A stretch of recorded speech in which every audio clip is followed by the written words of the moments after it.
Sa kuulad AI Empowerment podcasti, Eesti esimest AI teemadele keskenduvat taskuhäälingut, mis aitab muuta tehisintellekti maailma arusaadavaks ja kättesaadavaks igale kuulajale. Igal reedel toome sinuni olulised AI arengud, kasulikud tööriistad ning inspireerivad kogemuslood. Me tehis arutame inimestega, kes rakendavad AI'd päriselt nii töös kui ka igapäevaelus. Mina olen Kerlin Tigemäe, tehisintellekti koolitaja ja finantsvaldkonna praktik.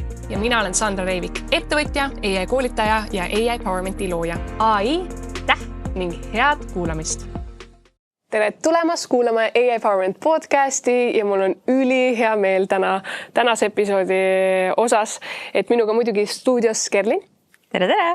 Ja ma olen nii pikalt tahtnud küsida tiihüppe kohta küsimusi ja otse sellest allikast ja hiljuti oli mul võimalus olla siis Ivoga. Tervist, Ivo! Tere! Ivoga olla ühel laval, rääkida paneelis sellest, kuidas tehisaru on haridusmaastikku muutmas ja Ivo on siis praegusel hetkel tiihüppe selline tegevjuht, eestvedaja, muidugi olnud ka pikalt tegelikult selles valdkonnas, olles ka olnud Saaremaa gümnaasiumi koolijuht. Ühesõnaga on tal väga palju kogemust, mida meile täna jagada, aga ma arvan, tänaseks fookuseks jääb see tiihüppe ja kõike see pool, mida võib-olla laias avalikkuses ei võib-olla ei arutata, võib-olla nii selgelt kommunikeeritud, et me oleme natukene saanud ka seda tagasisidet ka, et tiihüpe toimub, võib-olla õpetajad on võib-olla rohkem kursis, aga võib-olla laiem publik küsimusi on ikkagi väga palju, nii et ma loodan, et me täna saame ka palju neist adresseerida. Aga ma arvan, et alustaks sellega, et sa räägidki natukene endast, et sellest taustast ja kuidas sa jõudsid siis sellise rollina, nagu tänasel päeval sulle kätte antud on? Ja see kõik algas siis, kui ma olin väike. Ma ei tea isegi, et kui kaugele ma tagasi peaks minema, aga võib-olla sellest, et ma olen erinevate noorteorganisatsioonidega pikalt seotud olnud, kui ma gümnasist olin. Siis ülikooli järgselt ma läksin noorekooli programmi läbi õpetajaks. Olin ka samal ajal vabakutseline disainer. Vabakutseline vist tihtipeale vist tähendab, et töötu. Aga eks selle kõrval olin õpetaja ka. Ja mingil hetkel juhtisin Eesti Noorteühenduste Liitu perioodil, päris põneval perioodil, sellepärast et see oli just see hetk, kus valimisea langetamine oli teemaks ja sain siis ka paar aastat ette valmistada noori selle jaoks, et nad oleksid natukene aktiivsemad valijad, ehk siis 16-17 aastased kohalikul tasandil. Et ma olen siis ka aasta noorsootöötaja olnud kunagi. Siis töötasin mõnda aega Velveti disainiagentuuris produtsendina. Samal ajal juhtisin veel erinevaid noorsootööprojekte. Ja siis 2020 mai alustasin tööd Saaremaa riigigümnaasiumi juhina, ehk siis ma sain aasta aega tegelikult kogu seda kooli luua, sellepärast et ma sain koolil nurgakivi panna, kogu tiimi kokku panna ja mingis mõttes siis enda tiimiga ka kogu selle õppekava, õppekorralduse ja kõik need asjad paika panna, ehk siis aasta aega sain kooli välja mõelda ja 4 aastat siis ka konkreetselt kooli juhtida, et ma enda klass just lõpetas, et eile ma tulin Saaremaalt tagasi mandrile ja siis oli hästi tore enda klassi poisse vaadata, kes praegu ajateenistuses on, et siis ma küsisin neilt, et kuidas neil läheb, siis nad ütles, et tore on, kui kodus saab käia. Ja ma ise esitasin ka enne küsimuse, et mis see seos Saaremaaga on olnud, aga tegelikult sa oled ju Tartu poiss. Ja, mul on palju Saaremaa sõpru, et kuidagi naljakal kombel, ma ei tea, Tartu skatepargis kunagi sai gümnaasiumi või põhikooli ajal saarlaste skateritega tuttavaks. Ja siis isa parim sõber on saarlane. Eks kuidagi hästi palju olen elu jooksul Saaremaaga seotud olnud. Aga igatahes Eesti geenivara ütleb, et mul on geneetilist seost Saaremaaga täpselt 0. Väga aus. Aga kuidas see tehisintellekt sinna sobitus, et kas see süke tehnoloogia huvi, paljudel on see, et see on kogu aeg ikkagi olnud, on ju, aga noortega töös ilmselt, et sujuvalt tulnud sul sinna kõrvale? Tehnoloogia huvi on tegelikult kogu aeg olnud, et mu gümnaasiumi suund, kus ma käisin, oligi tegelikult tehnikatehnoloogia õppesuund. Lihtsalt hiljem läksin sotsiaalained Tartu Ülikooli õppima ja hiljem ka EKAs siis tegin magistri. Aga et laias laastus igatahes selline tehnoloogia huvi on kogu aeg olnud, graafilise disaini läbi on kogu aeg see tehnoloogia nii igapäevane tööriist olnud. Ja omakorda siis pigem ka koolis kui nii-öelda see 2020 lõpp, 2023 algus, ehk siis kuigi need ChatGPT ja OpenAI eksisteeris juba tunduvalt varem, aga kui nii-öelda sellest nende töörihtades sai laiatarbekaup, et me hakkasime seda üsna kiiresti õpilaste puhul ka märkama. Ja mingil hetkel ma siis tegelikult nagu tajusin seda, et see on asi, mis ei lähe lihtsalt, et see ei ole nagu siuke kiirmood, eks ole, et üks hooaeg ja läheb ära, et sain aru, et see ei ole kiirmood, see ei lähe ära ja sellega peab haridussüsteem nagu arvestama. Ja pigem nagu tegelikult see oli ka võib-olla see, et ma nägin sellest nii seda probleemi poolt, aga ka potentsiaalset võimalust, et see siis ka motiveeris mind vaatama tiihüppe poole. Paar inimest ka ütlesid mulle, et kuule, et siuke asi on tulemas, et äkki sa tahad kandideerida ja siis moositi, et ma ikkagi kandideeriksin ka natukene. Ma arvan, see oleks just huvitav kuulda, kuidas see kandidatsioon kõik välja nägi või kuidas... No oli inimesi, kes lähedalt nägid seda ja siis ütles, et sa võiksid ka ikkagi kandideerida, et see tehnoloogia asi sobib sulle ja see hariduse asi sobib sulle, et sa võiksid kandideerida. No siis ma kandideerisin ja siis osutusin valituks. Ja praegusel hetkel, eks ma siis olen alates juunikuus seda Märt Lumega koos vedanud. Märt Lume on, ma arvan, paljudele Eesti sükestele startupi inimestele pigem nagu tuttav nimi. Aga jah, mina olen nagu rohkem selles asjas, kõike vaatan seda hariduse poolt hästi tugevalt, et Märt on meil haridustehnoloogia juht või klassikalises mõttes tootejuht. Väga põnev, aga alustamegi kohe sellest, et mis see teehüppe on, kui sa seletad seda enda sõnadega, sest ma arvan, et sellest on ka väga palju igasugu erinevaid versioone ringi liikunud. Paljud, kes ütleb, et see on selleks, et AI koolidesse tuua, kes ütleb, et see on selle jaoks, et AI koolidest ära keelata. Kuidas sa ise seda kirjeldad, et mis asi on teehüppe?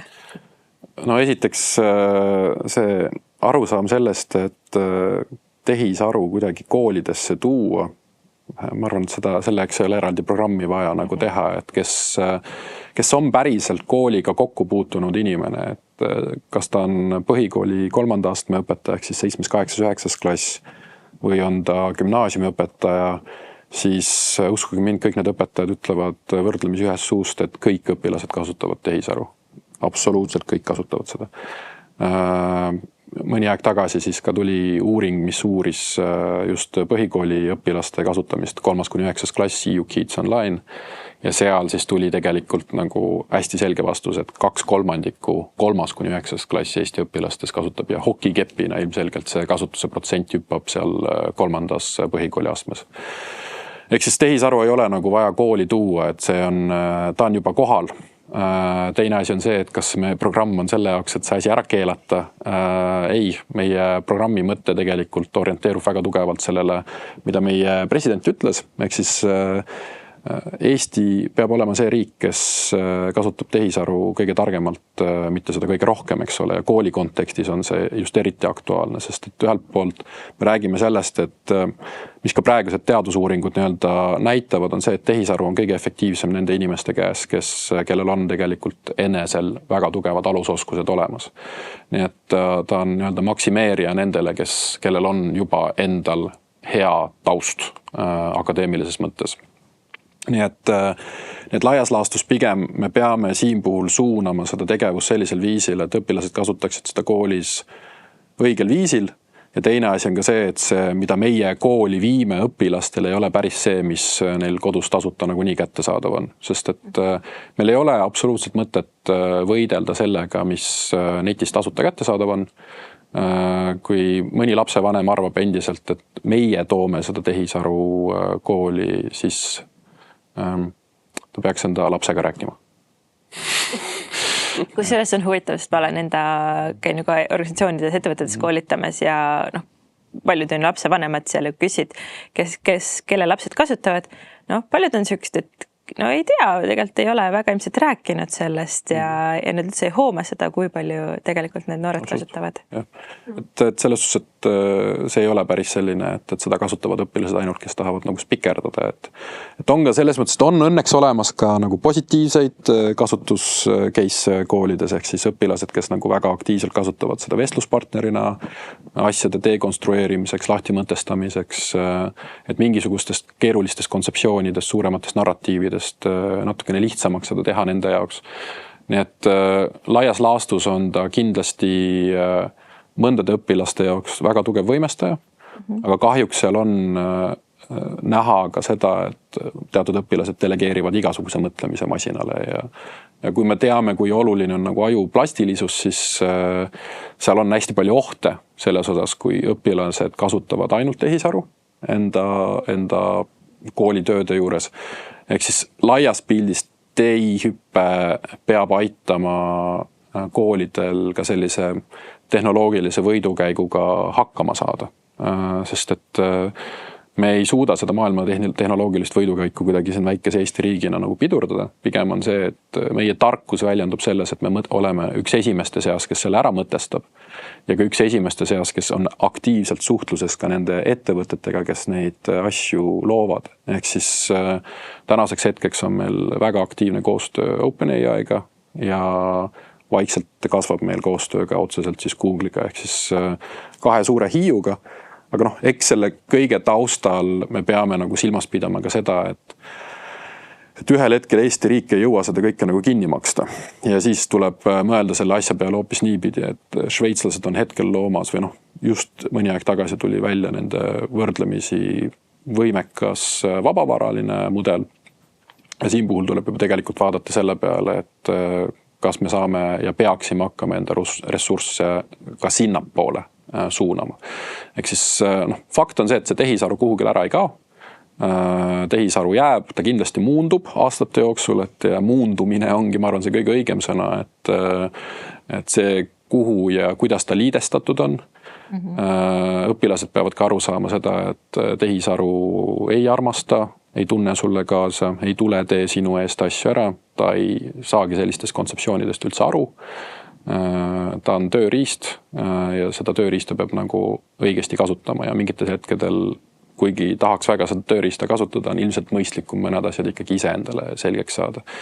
Ehk siis hästi kirju, hästi palju, ma rääkisin, ehk siis kui hästi lühidalt nagu tegelikult kokku võtta, siis ma võtakski selle tõesti niimoodi kokku, et selles suures tehnoloogilises mudrus ja kiiruses, mis meil on maailmas, aitame Eesti haridussüsteemil paremini selles kõigest salti saada.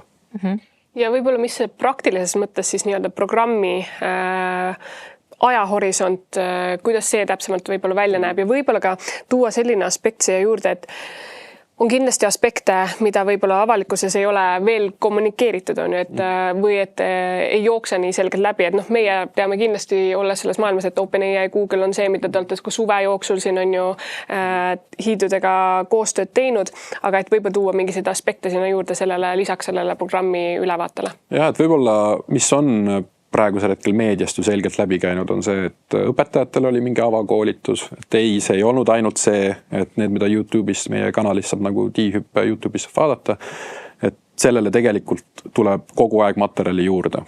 Et kes õpetajate programm kestab terve selle õppeaasta. See käib läbi õpiringide süsteemi, ehk siis keda huvitab, inglise keeles on see professional learning community, üks kõige levinumaid ja kõige enam akadeemiliselt läbi kaalutud töömeetodeid õpetajate koolitamiseks. Et läbi selle meetodi me siis ka läheneme Eesti õpetajatele. Õpilaste programm on siis meil ka selles suhtes nagu kahesuunaline, et ühelt poolt me loome siis selle oma versiooni siis õpiprogrammist.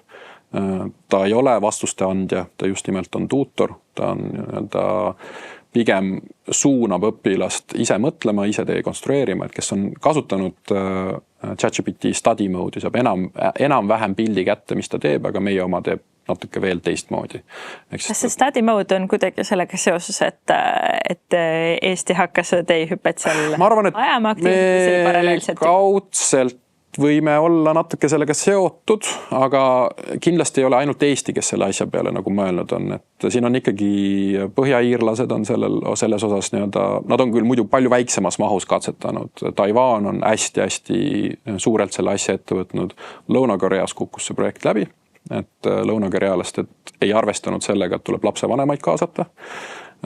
Ehk siis, ja muidugi ka Lõuna-Koreas haridussüsteem on tunduvalt teistsugusem, et kui Eesti haridussüsteemis jääb silma tugev õpetajate ja koolide autonoomia, siis ja ka see, et kuidas õpetajad iseenda materjale teevad, siis nii nagu Kaug-Aasia riikides on, nad on hästi õpikukesksed ja õpik määrab tegelikult nagu selle, et milline see õpe seal koolis ka on, eks ole.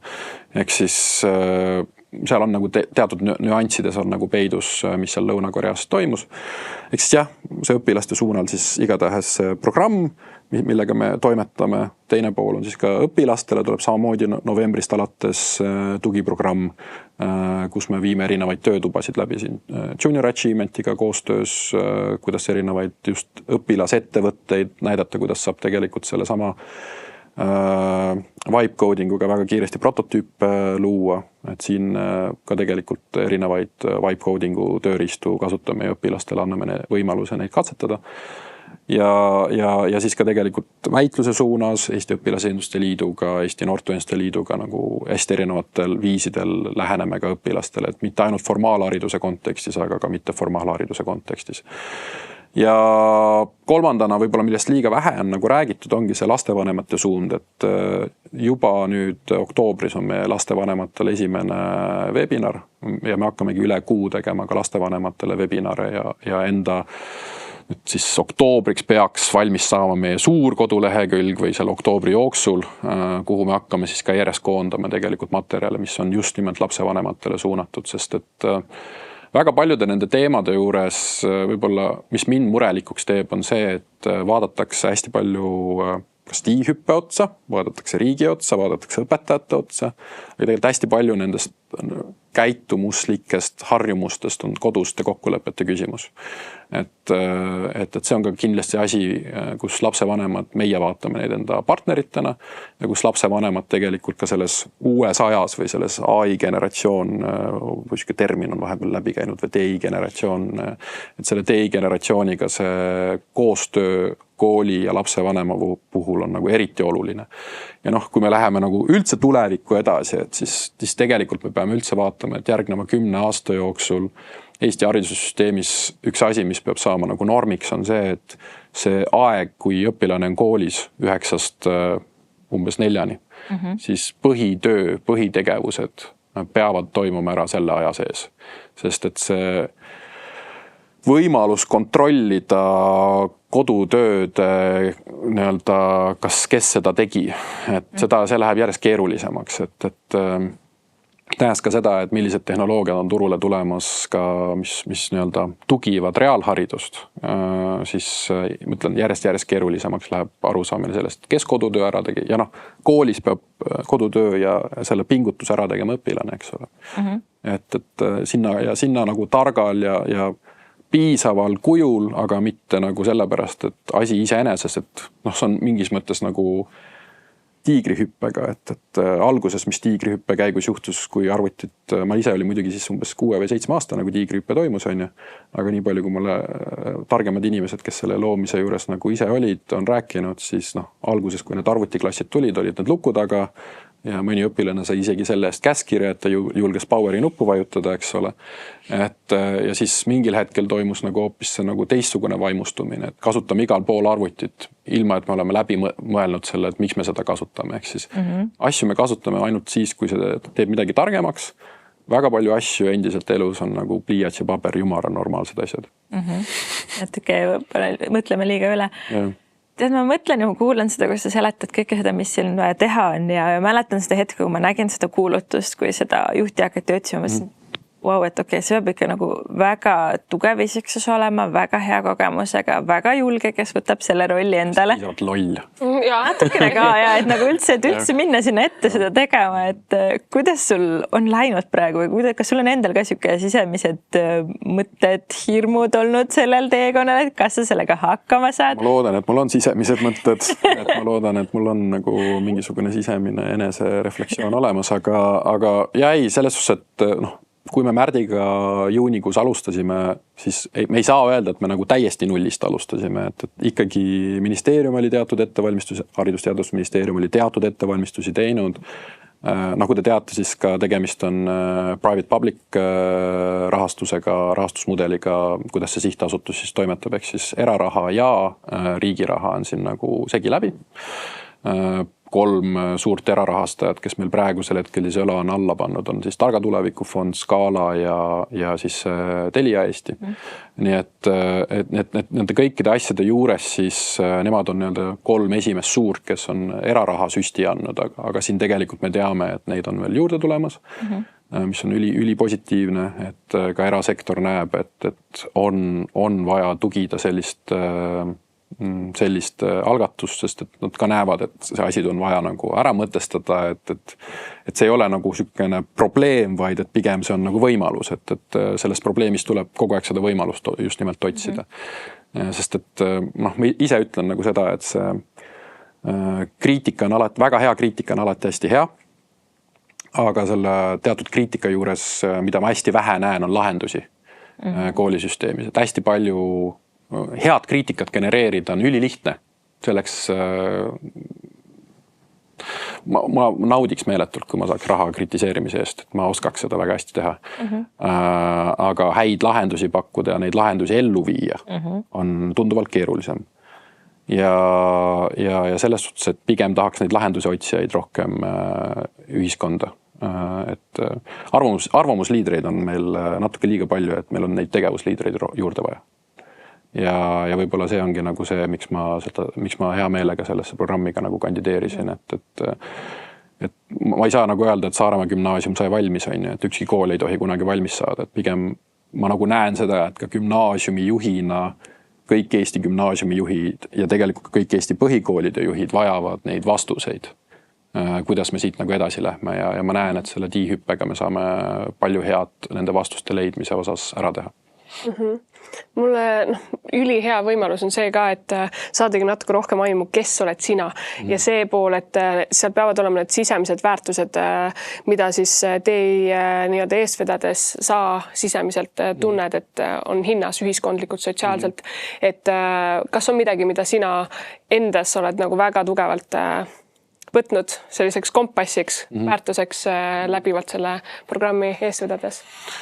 Jah, et sellest me oleme kasutanud sükest terminit nagu pedagoogika esimesena, aga ta on selline natuke sloganlik ja Eesti EdTechi valdkond ja üldse maailma EdTechi valdkond kasutab seda hästi palju. Et ma saan sellest nagu põhimõttest aru, ma nagu mingis mahus kirjutan sellele ise ka alla, aga tegelikult selle kõige juures mul endal tegelikult see sükene seotud pedagoogika või selline see nagu töötab minu jaoks nagu paremini, ehk siis kui me ütleme, et miski on esimene või teine või viimane, siis selles diskursuses, mis hästi kiiresti juhtub, on see, et kas ta on kõige olulisem, kas ta on kõige vähem olulisem, et inglise keeles on tegelikult entangled, pigem on see entangled, ehk siis ta on seotud või oma vahel risti-rästi läbi, sest et ei ole olemas sellist asja, et asjad, mis toimuvad koolis ja siis kodu ja need on nagu täiesti õpilaste jaoks nagu eraldatud, et me peame korraks nagu meelde tuletama, et kõik kuulajad kindlasti on ise koolis käinud, tuletage meelde, kui palju aega te enda elust koolis veetsite kooli ajal, eriti põhikool, gümnaasium, see on meeletu aeg. Kõik, mida sa elad, see on risti-rästi läbi. Ka see tehnoloogia kasutamine on risti-rästi läbi, et see uskumus sellest, et kui me midagi ära keelame, et võtame nagu hästi karmid sükesed reeglid, keelame kõik ära. Et siis nagu asjad hakkavad nagu tööle, et teeme selle keelatud vilja nagu eriti maitsvaks, eks ole. Et mingisugused tasub nagu korraks jälle mõelda ennast noore tasandile, et missugune see psühholoogia seal juures on. Ja pigem selle peale võib nagu hoopis midagi öelda, et populariseeri midagi koolivaldkonnas ära ja uskuge mind, see muutub õpilaste seaks väga ebaseksikaks. Nii et kõikide nende asjade juures pigem minu enda see suundumus on see, et me peame selle asja Eesti haridussüsteemis niimoodi läbi närima, et 2 aasta pärast see on haridusvaldkonna jaoks üliigav teema. Kõik juba teavad läbi. Kõik juba teavad ja selles osas pigem, mis minu hästi suur veendumus on ja mis ma ise ka nagu võib-olla siis selleks suunaks olen võtnud, et hästi hea meel on Eesti ülikoolides, kes õpetajaid ette valmistavad, tegelikult nad tunnevad selles osas nagu hästi suurt muret. Just siin praegu Kristi Klaasmäega, Tallinna Ülikooli prorektoriga oleme natukene arutanud selle peale, et meil on tegelikult vaja siin veidi teha selliseid häkatonilaadseid asju ka ülikoolides, seminare ülikoolides, ehk siis nii Tallinna Ülikool, kes tulevasi Eesti õpetajaid ette valmistab, Tartu Ülikool, kes tulevasi Eesti õpetajaid ette valmistab, teatud mahus ka Eesti Kunstiakadeemia, Eesti Muusika-Teatriakadeemia, et kõik, kes siin tegelikult nagu õpetajaid ette valmistavad. Et ühel hetkel sellel riigil ja erasektori rahastusel saab nagu paari aasta pärast saab see raha otsa.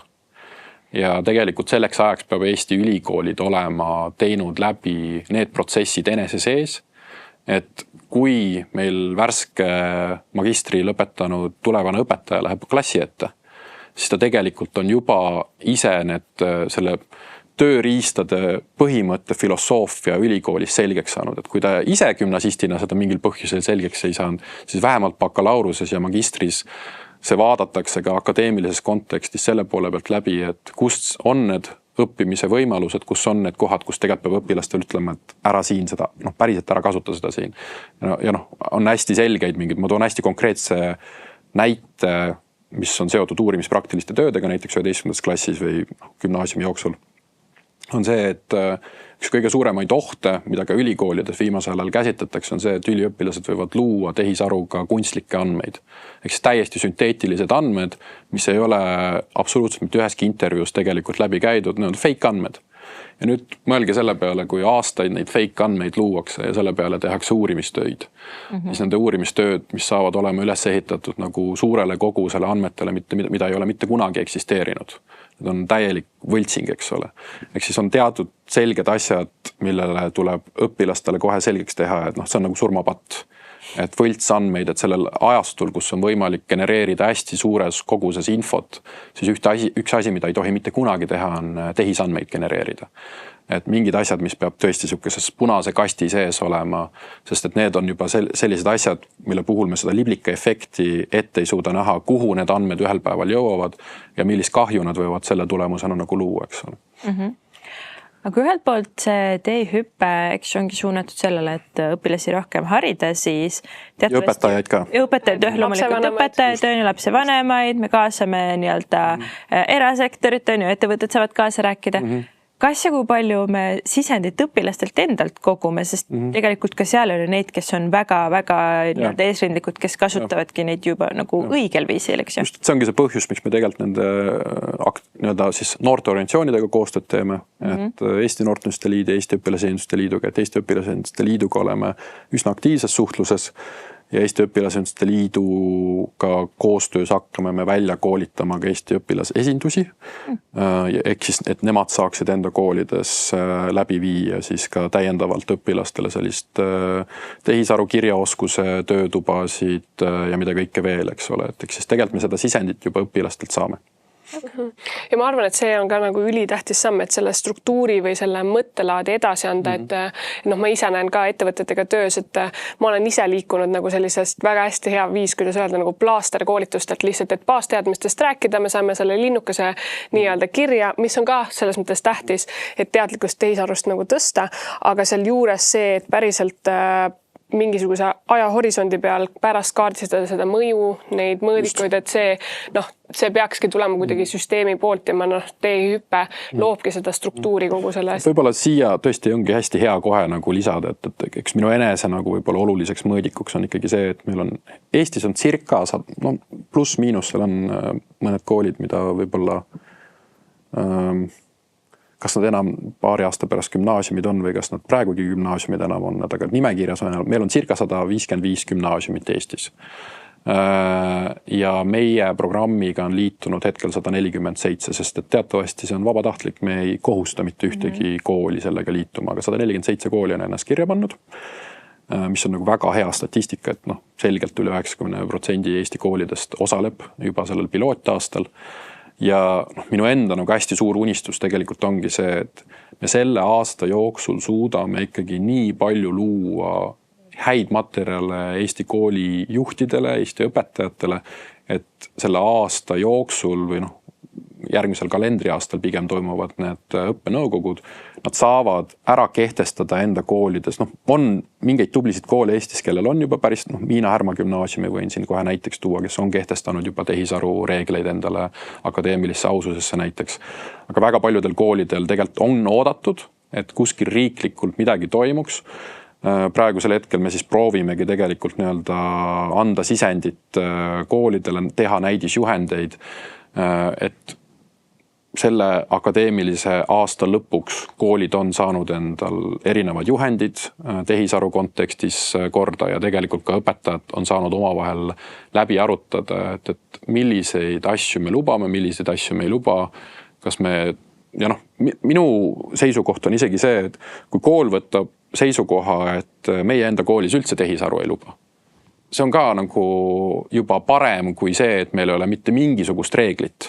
Et me peame tegelikult nagu jõudma selleni, et mingi seisukoht tuleb võtta selles osas, sest mida pikemalt me hoiame sellist täiesti sükest halli, me ei saa nagu aru, kus nagu mingisugused piirid on, eks ole. Ja eks nende tehisaru piiridega on ka see häda, et seal on teatud nagu nurjatuse element sees, et seal koolijuhid peavad arvestama sellega, et seal mingi paindlikkus õpetajatel otsustada case by case ka on nagu hästi oluline, et mingid üldised reeglid peavad paigas olema, aga õpetajal peab olema õigus nagu enda klassiruumis teatud enda õpiülesannete kontekstis jätma neile hästi palju autonoomiat.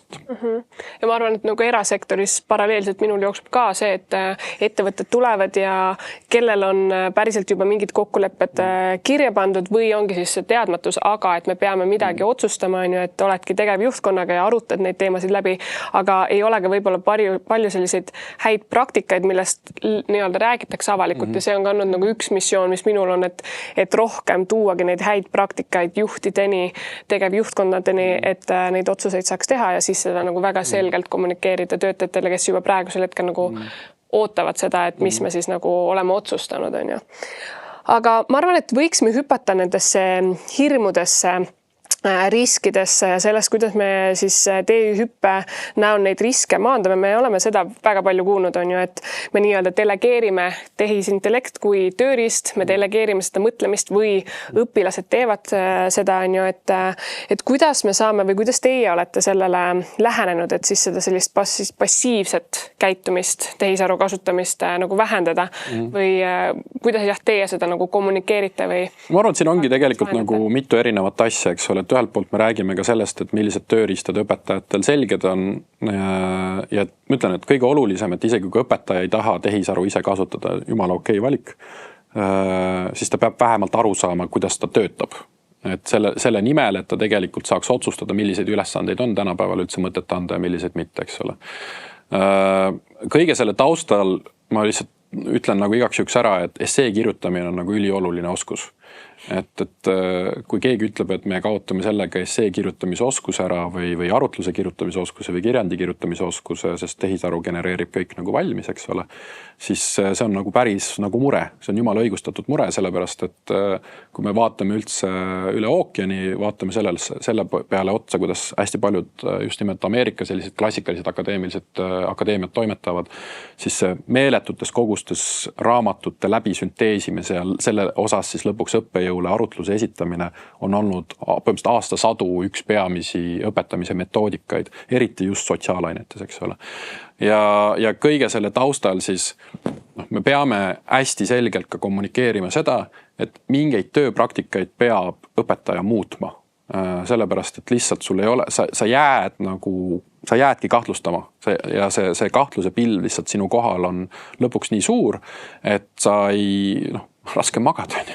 et mingis mõttes eks me peame siis nagu kommunikeerimagi seda, et teatud asju koolis üleüldiselt süsteemselt peab natuke muutma, et kus me neid asju teeme, ilmselt mingeid asju me peamegi koolis tegema, mingeid asju, mida me saame anda koju teha, kus see nii-öelda enese sisendi andmine muutub nagu nii oluliseks, et see isiklik lugu on seal nii oluline, siis neid asju saab kodus anda, sest et tehisaru sinu isiklikku lugu tavaliselt väga hästi ei tea, kui sa seda just temaga koos välja ei mõtle, eks ole.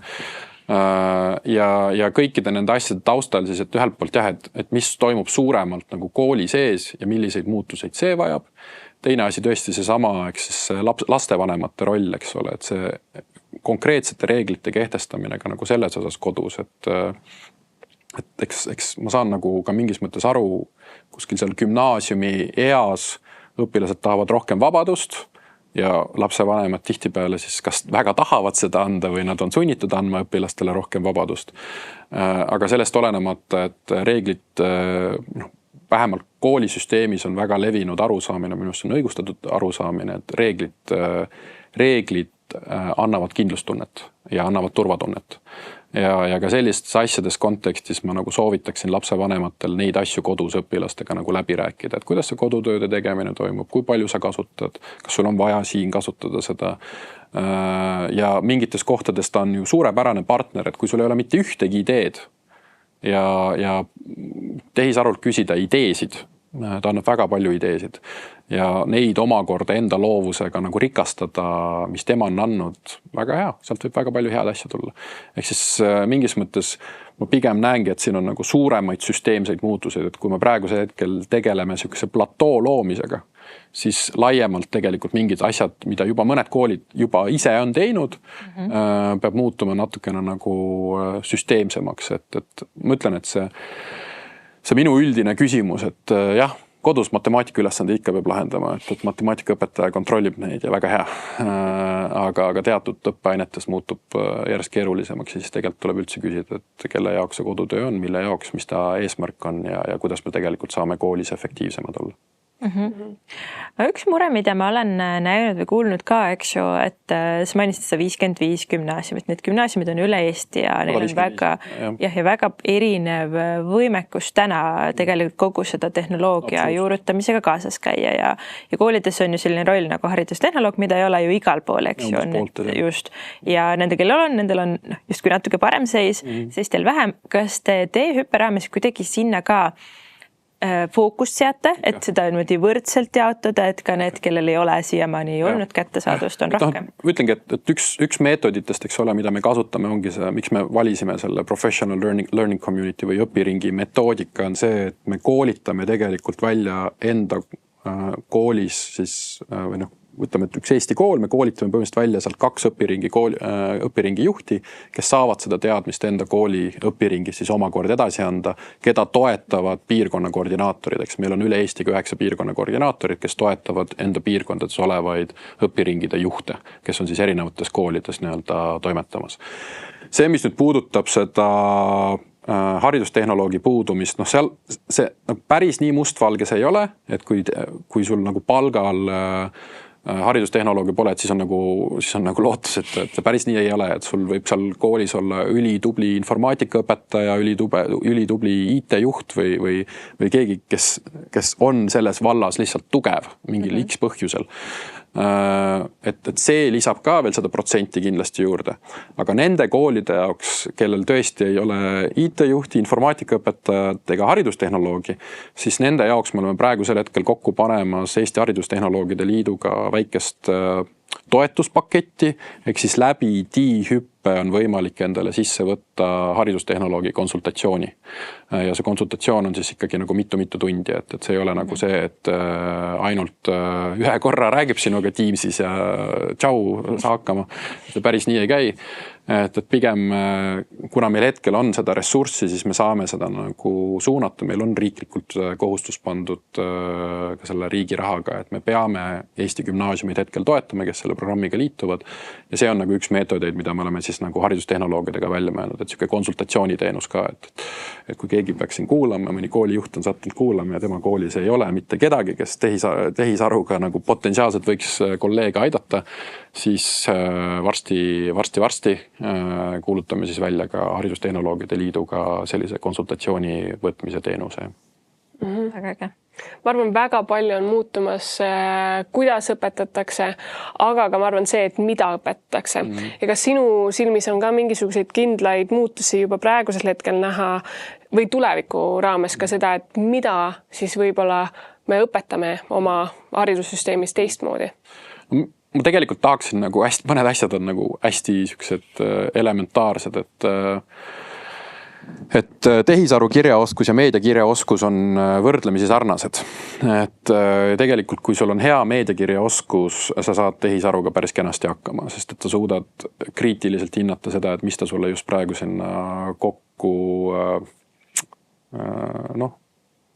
mis see prediction model siis sulle praegusel hetkel nagu arvas, et see võiks nagu olla, eks ole, ja ka teatud nagu elementaarsed oskused, et kui sa teatud tehisarude puhul, mitte kõikide puhul, aga teatud tehisarude puhul peab väga selgelt või generatiivsete tehisarude puhul peab väga selgelt talle ütlema, et ja otsi internetist juurde.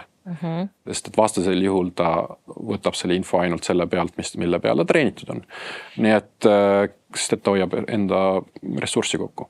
Nii et kõikide nende asjade taustal tasub nagu kogu aeg silmas pidada seda, et õpilastele, kui ta tegelikult oskab aru saada, kas see allikas, mida ta hetkel kasutab, et see allika kriitilisus, et need on mingid teemad, mida on aastakümneid Eesti haridussüsteemis räägitud, maailma haridussüsteemides räägitud, et need on lihtsalt veel aktuaalsemaks muutunud, sest et me siin võime nagu nalja teha, eks ole, et ma ei tea, DeepSeek ja mida kõike veel, eks ole, aga küsi siis sellelt online DeepSeekilt, et mis seal ikkagi seal igavese rahuväljakul nagu juhtus, eks ole, et online versioon on väga teistsuguse vastuse sellele versioonile, mida sa endale lokaalselt üles sead. Ja me teame, et seal väljakul midagi toimus, aga millegipärast internetiversioon sellest väga palju rääkida ei taha. Nii et kõikide nende asjade taustal õpilased peavad nagu aru saama sellest, et nendel tehisaru mudelitel endil nad ei ole neutraalsed. Nad on alati mingisugust kultuuriruumi kandvad.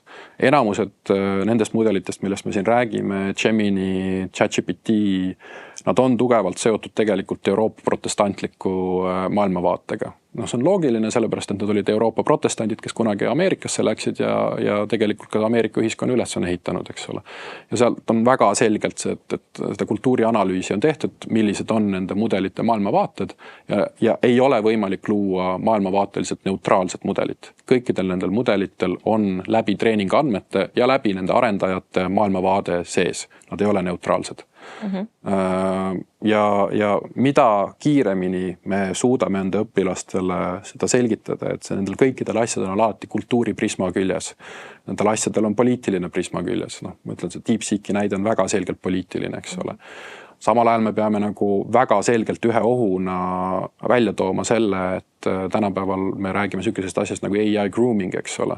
Ehk siis tehisaru suunatakse läbi teatud andmete rikastamise arvama, et see ongi õige. Me teame kõik seda, et Venemaa tungis Ukrainale kallale. Aga kõige selle asja juures, kui sa piisavas koguses annad tehisarule andmeid, et segame natuke seda vett, eks ole. See tehisaru võib sulle ühel hetkel hakata ka andma vastuseid, mis ei tundu nagu, et kas see on nagu reaalsusega kooskõlas, eks ole. Ja me peame hästi selgelt ka aru saama seda, et on nii-öelda bad actors, kes ei soovi, et euroopalik maailmavaade prevaleeriks, kellel on väga selgelt enda maailmavaated ajaloole, ajaloo käsitlusele ja meie õpilased peavad nendest asjadest aru saama. Ehk siis taaskord hea meediakirjaoskus ja hea tehisaru oskus on omavahel teatud kohtades nagu üks ühel. Nii et mingis mõttes me ei räägi nagu sellest, et me peame siin nagu nüüd meeletult nagu koguses ainult uusi oskuseid õpetama, et me tegelikult mingid alusoskused on palju-palju olulised enne seda, kui me läheme muude asjade juurde, eks ole. Bobby Fischer võis olla geenius, aga et see, et mida ta pärast enda malevõistluseid enda maailmanägemuse kohta rääkis, see IQ suur number ei tähendanud nagu, et ta normaalset juttu räägiks. Ma vaatan seda kella, mõtlen, issa, ma tahaks nii palju asju. Mul on nii palju asju nagu, aga olgu. Me võtame mõned teemad siia lõppu veel natuke seda suuremat vaadet ja veel ma arvan neid muresid ja mõtteid, mis on lapsevanematel, mis on inimestel peas veel. Kas ja kui palju te ka sellele mõtlete, et kogu see vaimne tervis ja see, et kui palju mul üldse on palju ma veedan seal nutitelefonis, kui palju noored veedavad nutitelefonis. Eks ju me räägime sellest, et jah, meil ei ole mõtet seda kuidagi ära keelata. Aga kas te vaatate kuidagi seda nagu laiemat pilti, et rohkem noori sinna klassiruumi tuua ilma nutiseadmeteta või seda, et me rohkem suhtleksime omavahel ilma nutiseadmeteta? See on nüüd nagu see koht, kus ma pean hästi selgelt eraldama enda isikliku maailmavaate, TIIHÜPPE ja Eesti riigi maailmavaatest. Et esiteks TIIHÜPPE ei ole Haridus-Teadusministeeriumi otseses haldusalas olev sihtasutus. Me oleme nagu eraldi, me lihtsalt toimetame riigiga palju koos. Miks see on eellugu, ma pean nüüd nagu, see on see disclaimer, mille ma pean ette ära ütlema, eks ole.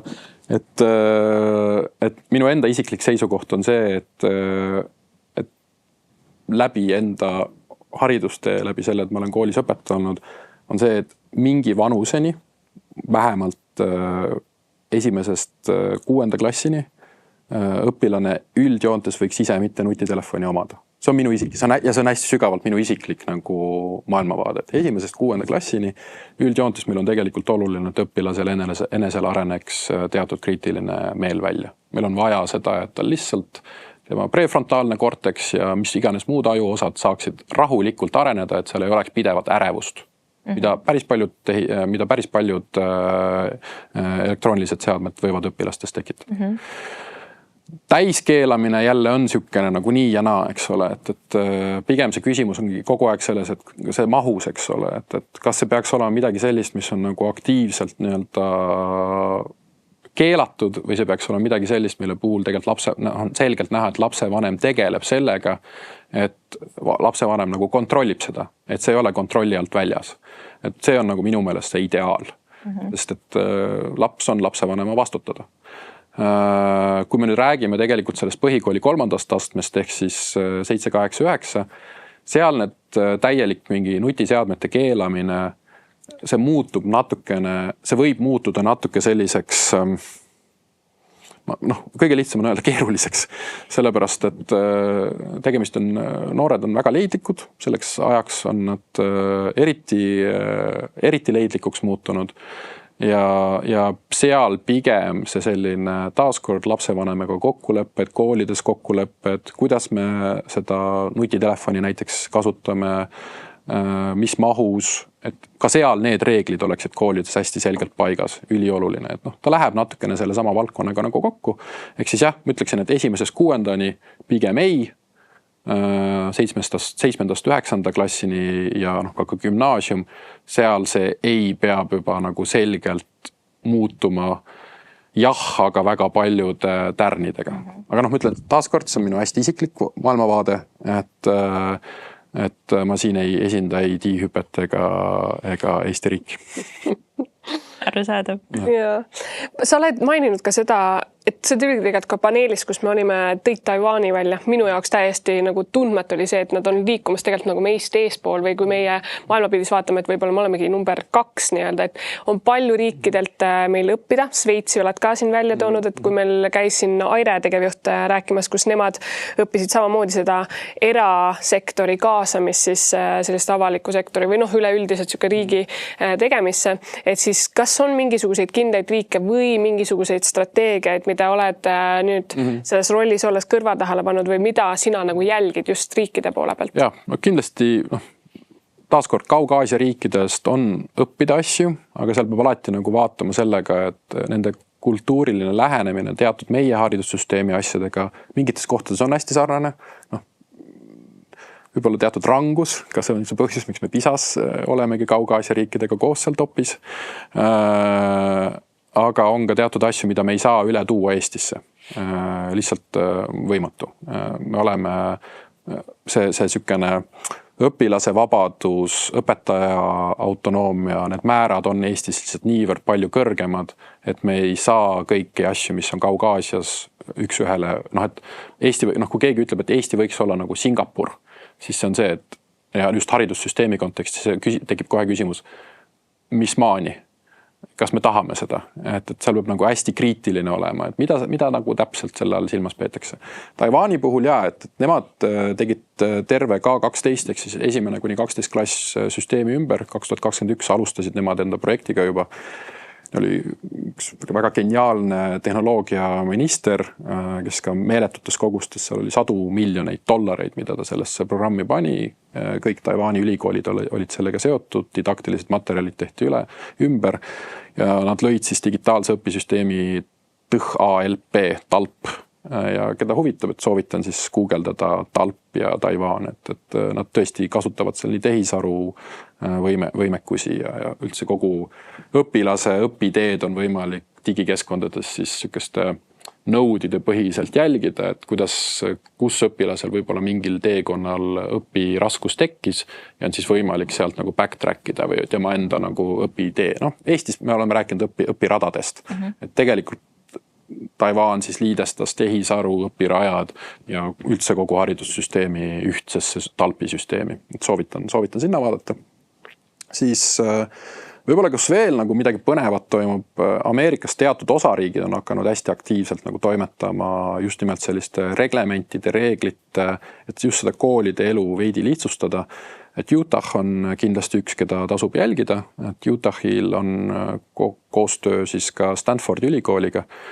Ja mul on hea meel, et ma saan nendega ise nüüd novembri alguses, kuna ma ise ka esinen Stanfordi ülikooli ühel konverentsil novembri alguses, siis ma saan nende samade Utahi osariigi inimestega nagu kokku, et praeguse hetkel me oleme kokku leppinud, et mida nemad teevad ja tegelikult nagu jälgida ka seda, et mida me siin Eestis teeme. Et jah, et Eesti on Euroopa kontekstis, me tõesti oleme nagu igas mõttes esimene, aga maailm on suur. Ja selles, et maailm liigub erinevatel kiirustel. Meie lihtsalt sellise riikliku programmina oleme Euroopas esimene, aga taaskord esimene, teine, kolmas, neljas, et kõikidel nendel asjadel ei ole mitte mingit tähendus, kui sellel ei ole mõju. Et siis ta on lihtsalt nagu sükene brändingu projekt, eks ole, ja brändingu projektid, nad on siis, minu jaoks on nad ainult siis põnevad, kui neil oli päriselt mõju. Aga ma arvan, et see sobibki siia lõppu. Meil on juba see saate aeg juba täitsa lõhki, aga ma küsingi selle viimase küsimuse, et mis sinu selline unistus või visioon on? Milline see hariduse Eestise tulevik välja siis võiks näha, kui see teehüpe kõik on edukalt rakendunud? Ma ei tea, mis hetkel me saame üldse öelda, et see on rakendunud, kui ta niikuinii jookseb, aga mis see sinu unistus võiks olla?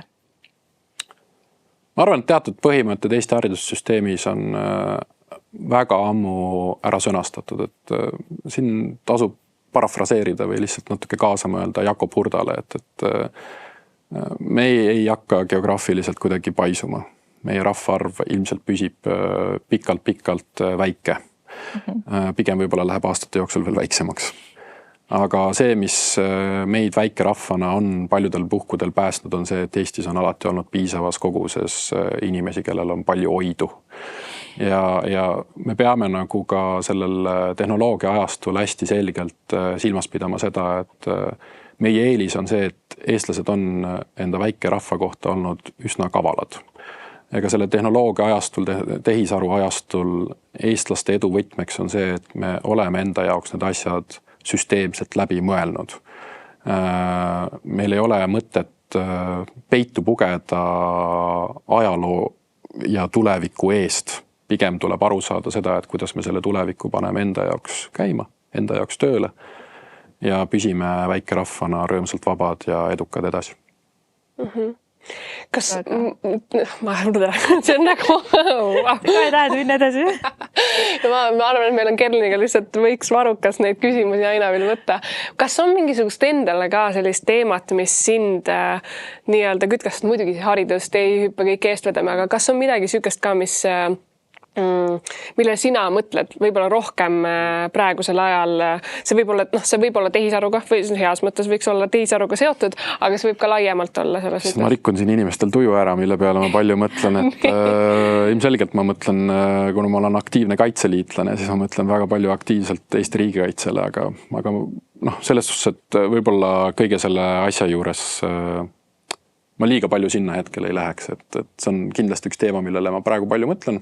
Aga me peame olema ise taaskord, me peame ise targad ja kavalad olema, et see on väike rahvaste edu võti. nõustun, ma arvan, see on väga ilus noot.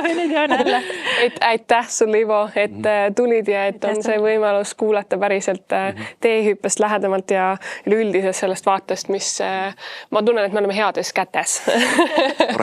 Ja oleme kõik sinna panustamas, et teie teadlikkust, tehisintellekti teadlikkust tõsta.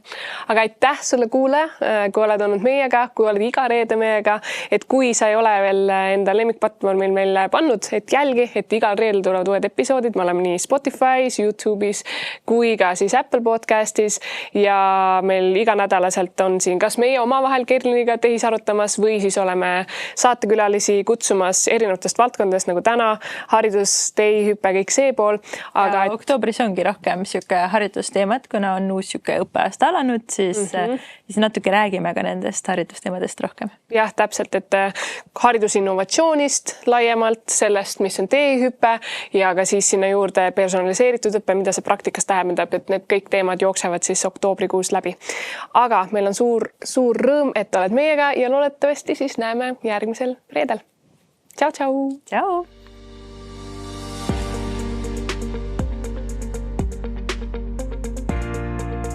Täname Estonian Business Schooli, kes on meie ametlik tehniline partner ja pakub taskuhäälingute salvestamiseks professionaalset video- ja helistuudiot.